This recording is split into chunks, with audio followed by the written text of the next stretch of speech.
নদীর বাঁধ ভেঙে প্লাবিত ও ভারত থেকে আসা উজানের পানিতে কুমিল্লা জেলার 10,50,000 মানুষ পানিবন্দী আছেন। এর মধ্যে বুড়িচং উপজেলায় 1,80,000 মানুষ, মনোহরগঞ্জ উপজেলায় 1,80,000, নাঙ্গলকোট উপজেলায় 1,75,000, চৌদ্দগ্রাম উপজেলায় 1,90,000, লাকসামে 1,50,000, ব্রাহ্মণবাড়িয়ায় 1,50,000 এবং বরুড়ায় 10,000 মানুষ পানিবন্দী অবস্থায় আছেন।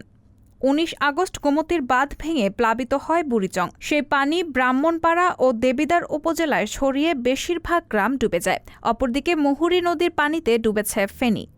একই পানিতে ডুবেছে চৌদ্দগ্রাম, লাকসাম, মনোহরগঞ্জ, নাঙ্গলকোট ও বরুড়া উপজেলার বেশিরভাগ অংশ। বুড়িচংয়ের 43টি আশ্রয়কেন্দ্রে 14,211 জন আশ্রয় নিয়েছে।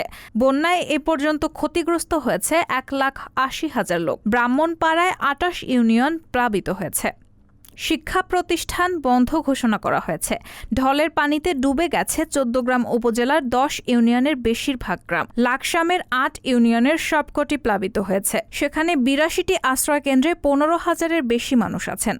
মনোহরগঞ্জের ডাকাতিয়া নদীর পানি বেড়ে প্লাবিত হয়েছে এই উপজেলার বেশিরভাগ গ্রাম। নাঙ্গলকোট উপজেলায় বন্যা পরিস্থিতির অবনতি হচ্ছে। উপজেলার 16টি ইউনিয়ন ও একটি পৌরসভার অধিকাংশ এলাকায় লাখ লাখ মানুষ পানিবন্দী আছেন। রায়হানা মুন, সবার কথা।